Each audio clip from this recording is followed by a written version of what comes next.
جو لفظ آتا ہے اس کا معنی ہوتا ہے نیا کام جس کی پہلے اصل موجود نہ ہو. یعنی بدیع السماوات والارض، کہ زمین و آسمان کو نیا پیدا فرمانے والا، بغیر مٹیریل کے جس نے زمین و آسمان کو بنایا، کہ ان کی اصل پہلے نہیں تھی، اس ذات نے بغیر ان کے مٹیریل کے اور اصل کے ان کو وجود عطا فرمایا. تو یہ ہے کہ لغوی اعتبار سے بدعت کا معنی، اصطلاح شرع میں بدعت کہتے ہیں کہ وہ کام جو نبی کریم صلی اللہ علیہ وسلم کے ظاہری زمانے مبارک میں نہ ہو اور بعد میں اس کو ایجاد کیا گیا ہو، بعد میں وہ کام ہو، اسے بدعت کہا جاتا ہے. اب ایسے کئی کام ہیں کہ جو نبی کریم صلی اللہ علیہ وسلم کے ظاہری زمانے مبارک کے بعد ہوئے، ان تمام چیزوں کو، تمام کاموں کو بدعت کا نام دیا جائے. اب اس لحاظ سے آگے اس کی اقسام کے لحاظ سے کہ کچھ کام ہیں کہ جو اچھے ہیں اور کچھ کام ہیں جو برے ہیں. پھر آگے اس کی علماء نے مزید وضاحت کی ہے کہ وہ جو شریعت مطہرہ میں کام بعد میں ایجاد نبی صلی اللہ علیہ وسلم کے ظاہری زمانے مبارک میں بعد میں کام کیا گیا، لیکن وہ کام اچھا ہو اسے بدعت حسنہ کہا جاتا ہے. اور وہ کام کہ جو نبی کریم صلی اللہ علیہ وسلم آپ کے ظاہری زمانے مبارک کے میں بعد میں کیا گیا ہو، ظاہری زمانہ سے بعد میں کیا گیا ہو،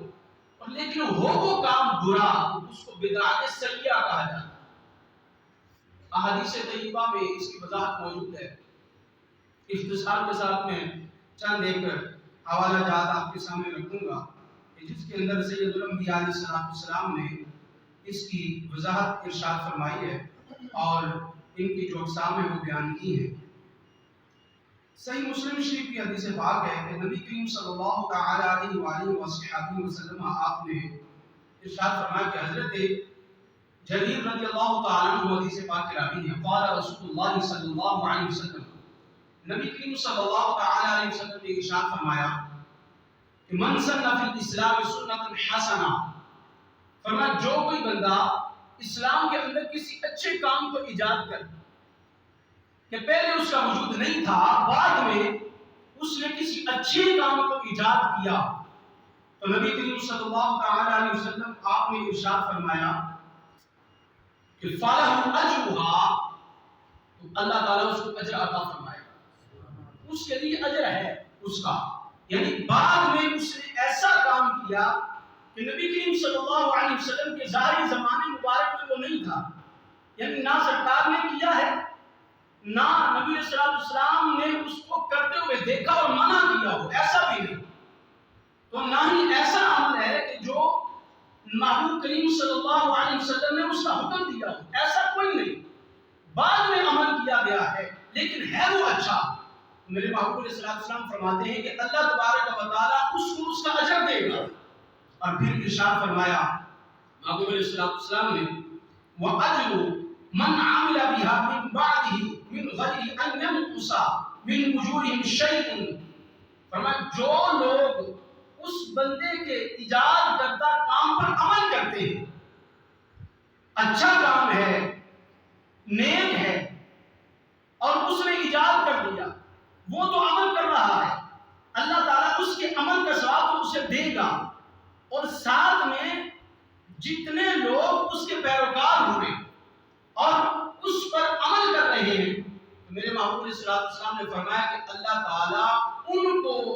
یعنی جتنے لوگوں نے بعد میں عمل کیا، اللہ تعالیٰ ان تمام کے برابر بھی اسے ثواب عطا فرمائے اور ان بندوں کے ثواب میں بھی کمی نہیں کی جائے. اس سے پتہ چلا کہ بدعت حسنہ کا وجود ہے، اور جو کہ نبی صلی اللہ علیہ وسلم نے اس کو بیان فرمایا کہ بعد میں کام ہوا ہے لیکن ہے اچھا، اور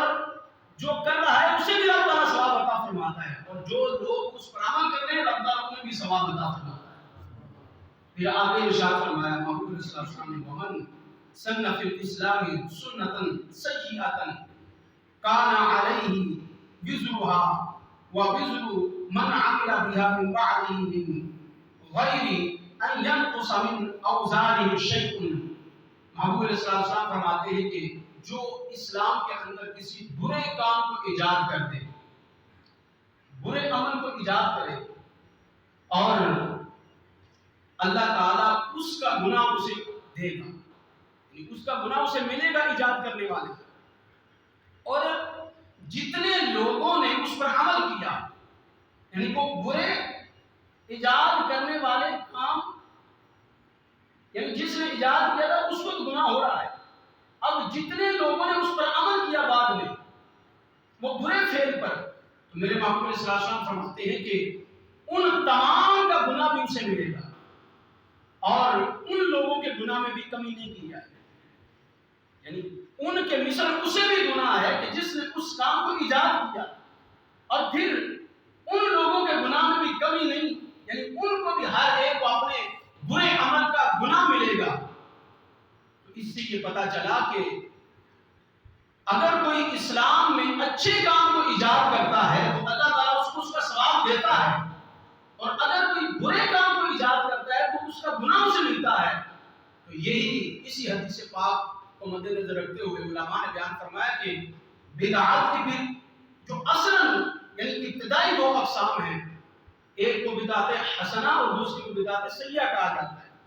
یعنی وہ کام جو نبی صلی اللہ علیہ وسلم کے ظاہری زمانے مبارک کے بعد وہ اچھا ہو وہ بدعت حسنہ ہے، اور جو بعد میں ہو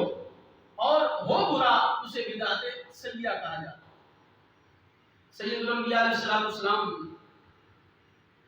آپ نے دوسرے مقام پر ارشاد فرمایا،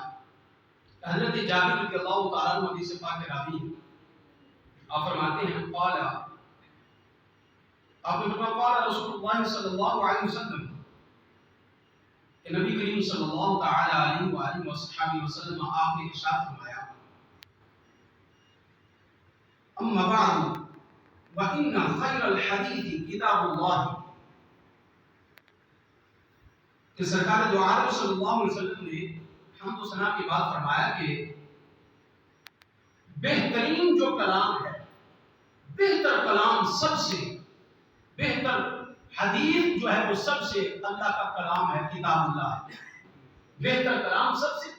کتاب اللہ ہے. پھر فرمایا کہ وخیر الہدی ہدی محمد صلی اللہ علیہ وسلم، اور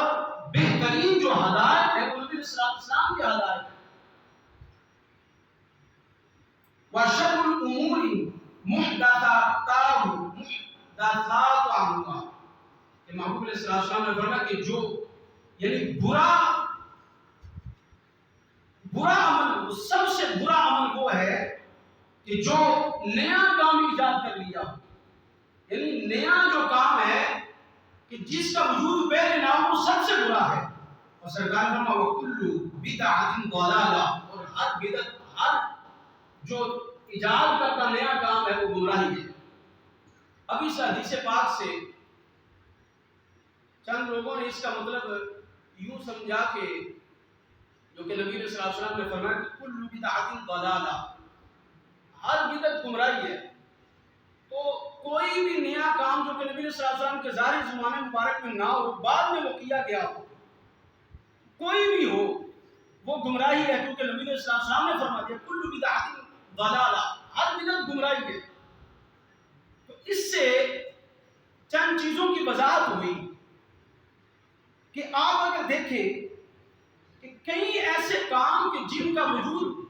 نبی کریم صلی اللہ علیہ وسلم کے ظاہری زمانے مبارک میں نہیں ملتا، بعد میں ہے، تو کیا ہر ایک کام کو آپ کہیں گے کہ یہ گمراہی ہے اور بدعت، یعنی جو کہ سرکار نے فرمایا ہر بدعت گمراہی ہے، تو اس کا مطلب پھر یہ ہوا کہ ہر نیا کام جو اچھا ہو یا برا ہو، تمام کے تمام گمراہی ہوئے. یہ تو پھر مسجدیں یہ بھی گئی، مدارس بھی گئے، کہ نبی علیہ السلام کے ظاہری زمانے مبارک میں یہ جو مسجدوں کی زیب و زینت ہے یہ نہیں تھی، مدارس نہیں تھے، اور اسی طرح مسافر خانے اور دیگر جو اس طرح کی نئے کام ہیں وہ نبی علیہ السلام کے ظاہری زمانے مبارک میں نہیں تھے. پھر تو یہ تمام تر جتنے بھی کام ہیں وہ گمراہی میں شامل ہوئے. تو پھر اس کا مطلب کیا ہے اس حدیث پاک کا؟ اس کا مفہوم کیا ہے کہ سرکار دو عالم صلی اللہ علیہ وسلم نے فرمایا کہ آج بدعت گمراہی ہے، اور جو گمراہی ہے وہ جہنم میں جانے کا سبب ہے۔ اب یہاں اگر اس کو ایک عام مفہوم اس کا سمجھا جائے، وہ کام اچھا ہو یا برا ہو تمام تر گمراہی ہے، تو پھر کائنات میں کوئی ایسی چیز بچتی نہیں کہ جس پر گمراہی کا فتویٰ نہ لگایا جائے، پھر تو کوئی انسان نہیں بچے گا۔ اس کا مطلب کیا ہے؟ آئیے حضرت شاہ عبدالحق محدث دہلوی علیہ رحمہ سے سمجھتے ہیں کہ آپ نے اس حدیث پاک کا معنی کیا بیان فرمایا اور اس کے متعلق آپ کیا ارشاد فرماتے ہیں۔ آپ فرماتے ہیں کہ بیدات ہر چیز پیدا شدہ بعد از پیغمبر صلی اللہ علیہ وسلم بدعت است، کہ ہر وہ کام جو نبی صلی اللہ علیہ وسلم کے ظاہری زمانے مبارک کے بعد کیا گیا وہ بدعت ہے، ازانچہ موافق اصول و قواعد سنت است۔ اور فرماتے ہیں کہ وہ جو کام جو نبی کریم صلی اللہ علیہ وسلم کے ظاہری زمانے مبارک کے بعد کیا گیا اگر وہ سنت کے قواعد اور ضوابط کے موافق ہے تو پھر یا ان سے قیاس کیا گیا ہے، قرآن و سنت سے قیاس کیا گیا وہ عمل ہے، لیکن سرکار کے ظاہری زمانے مبارک میں اس کا وجود نہیں ملتا، کام بعد میں ہوا ہے، سنت کے خلاف نہیں، سنت کے موافق ہے، شریعت کے اصولوں کے موافق ہے بعد میں، تو اس کے متعلق ارشاد فرماتے ہیں کہ وہ جو کام بعد میں کیا گیا شریعت کے موافق ہوا کہ وہ آرا بدعت حسنہ گوئل، اس کو بدعت حسنہ کہیں۔ یہ اصول مد نظر رکھنا ہے، ایک یہ کہ نبی صلی اللہ علیہ وسلم کے ظاہری زمانے مبارک سے بعد ہو لیکن سنت کے خلاف نہ ہو، سنت کے موافق ہو، ہے بعد میں، سنت کے خلاف نہیں، کسی سنت کو منسوخ کرنے والا نہیں۔ تو میرے محبوب علیہ السلام کا وہی فرمان علی شان، اس پر حضرت شیخ عبدالحق محدث دہلوی علیہ رحمہ اس کی وضاحت کرتے ہوئے فرماتے ہیں کہ پھر وہ کام بدعت حسنہ ہے۔ اس کے بعد ارشاد فرماتے ہیں کہ وہاں سے مخالف عام باشد بدعت ضلالت گوئل، کہ اگر وہ سنت کے مخالف ہو، موافق نہیں، سنت کے مخالف ہو تو اسے بدعت ضلالہ گمراہی والی بدعت کہا جائے۔ تو یہ جو حدیث پاک میں ہے سرکار میں کل بدعت ضلالہ، اس سے مراد بدعت سیئہ ہے، برا کام ہے جو اسلام کے اندر ایجاد کر دیا گیا۔ پھر فرماتے ہیں کلیت کل بدعت ضلالہ، جو اس حدیث پاک میں ہے کل بدعت ضلالہ کہ ہر بدعت گمراہی ہے، اس حدیث پاک میں جو کلیت کو بیان کیا گیا ہے کہ ہر بدعت گمراہی ہے، اس سے مراد فرماتے ہیں محمول بل این اور بعض بدعت ہاس کے واجب است۔ فرماتے ہیں کہ اس جو حدیث پاک میں کل بدعت ضلالہ، یہ جو نبی علیہ السلام نے ارشاد فرمایا، اس کو بدعت جو سیئہ ہے اس پر محمول کیا جائے گا کہ وہ بدعت سیئہ بری بدعات ہیں، برے کام ہیں جو اسلام کے اندر ایجاد کر دیے گئے ہوں اور سنت کے خلاف کام ہوں، تو وہ تمام تر اشیاء، تمام تر جو کام ہیں جو سنت کے خلاف ہیں، ان تمام کو یہ کہا جائے گا کہ یہ گمراہی ہے۔ اور اس حدیث پاک میں ان چیزوں کا بیان ہے جو اسلام میں ہوں لیکن اسلام کے خلاف ہوں، سنت کے خلاف ہوں۔ تو پھر آگے اس پر مزید تفریحات بٹھاتے ہوئے ارشاد فرماتے ہیں کہ کچھ ایسی بدعتیں ہوتی ہیں جو واجب ہیں، جن کا کرنا واجب ہے، کہ نہ بندہ کرے تو پھر گناہگار ہے، ضروری ہے جن کا کرنا، جیسا کہ قرآن و سنت کو سمجھنے کے لیے علم صرف اور علم نحو کا پڑھنا، اگر بندہ علم صرف اور علم نحو کے بغیر قرآن و سنت کو سمجھنا شروع ہو جائے تو یہ گمراہی ہے، تو وہ قرآن کو کیسے سمجھ سکے گا؟ تو اس لیے قرآن و سنت کو سمجھنے کے لیے جیسے صرف و نحو کا پڑھنا لازمی اور ضروری ہے، تو کئی ایسی چیزیں ہیں کہ جو قرآن و سنت یعنی اسلام کو سمجھنے کے لیے ضروری ہیں، لہذا ان کا کرنا بھی ضروری ہوا۔ تو محبوب علیہ السلام کا یہ فرمان عالی شان کہ ہر وہ نیا کام جو اسلام کے اندر ایجاد کیا گیا ہو لیکن ہو اچھا، تو اس کا ثواب ملتا ہے۔ اور نبی کریم صلی اللہ علیہ وسلم کے ظاہری زمانے مبارک میں علم صرف اور علم نحو کو ایجاد نہیں کیا گیا تھا، بعد میں کام ہوا ہے، لیکن ہے اچھا، قرآن و سنت کو سمجھنے کے لیے ہے بھی واجب۔ تو ایسے جو بدعات ہیں ان پر عمل کرنا یہ لازمی ہے۔ اور پھر اسی طرح کچھ ایسی کہ جن کو یعنی گمراہی اور جن پر کرنا وہ حرام کا حکم ہے کہ اگر یہ کام کیے جائیں یہ حرام ہے، یا حد کفر تک پہنچ جاتا ہے سلسلہ، جیسا کہ نبی کریم صلی اللہ علیہ وسلم کے ظاہری زمانے مبارک میں یہ عقیدہ نہیں تھا کہ اگر نماز کے اندر نبی کریم صلی اللہ علیہ وسلم کا خیال آ جائے تو نماز ٹوٹ جاتی ہے، اور گدے بیر کا خیال آئے تو نماز نہیں ٹوٹتی۔ یہ صحابہ کا نظریہ نہیں تھا، یہ محبوب علیہ السلام کی تعلیمات میں سے نہیں ہے، بعد میں یہ عقیدہ گڑھا گیا تو پتہ چلا یہ عقیدہ گمراہی ہے، یہ نظریہ جو ہے یہ ایسی بدعت ہے جو گمراہی ہے۔ تو وہ نظریات جو نبی علیہ السلام کے ظاہری زمانے مبارک میں نہیں تھے، یعنی صحابہ کرام رضی اللہ تعالی عنہ کے نظریات نہیں تھے، بعد میں وہ نظریات بنے لوگوں کے اور یہ عقائد لوگوں نے ایجاد کیے، تو یہ تمام تر یہ گمراہی کے زمرے میں آتے ہیں۔ اور محبوب کریم صلی اللہ تعالی علیہ وآلہ وصحبہ وسلم آپ نے جو نظریات بتائے، جو عقائد نبی علیہ السلام نے بتائے، ان پر عمل کرنا اور ان کو سمجھنا یہ سنت ہے، اور ان نظریات کے خلاف اپنے نظریے کو بنا لینا یہ گمراہی اور بدعت ہے۔ تو کئی ایسے اعمال، کئی ایسے چیزیں یعنی صرف عملی اعتبار سے ہی نہیں بلکہ نظریے کے اعتبار سے بھی بدعت ہوتی ہے، جیسا کہ اس پر علماء نے وضاحت فرمائی۔ لہذا محبوب کریم صلی اللہ تعالی علیہ وآلہ وصحبہ وسلم آپ کے ظاہری زمانے مبارک میں وہ کام کیا ہوا کہ جو اچھا یعنی نبی علیہ السلام کے ظاہری زمانے مبارک کے بعد کام کیا ہوا جو اچھا ہے اور بہتر ہے، اور اس سے قرآن و سنت کی ترجمانی ہوتی ہے اور محبوب علیہ السلام کی تعلیمات کو پھیلایا جاتا ہے، وہ بدعت حسنہ اچھی بدعت ہے اور اس پر عمل کرنے سے ثواب ملتا ہے۔ اور وہ کام کہ جو شریعت مطہرہ میں برے ہیں، نبی علیہ السلام کے ظاہری زمانے مبارک کے بعد ہوئے لیکن قرآن و سنت کے خلاف ہیں، اور نبی علیہ السلام کی سنت کے خلاف اور منسوخ کرنے والے سنت کو، یہ کام تمام وہ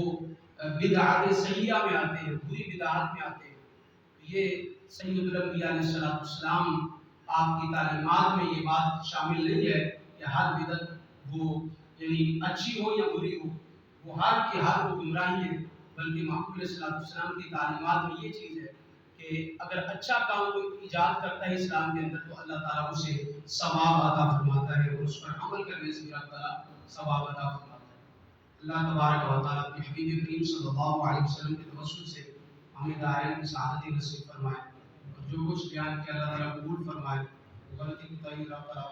اسے معاف فرمائے۔ واقع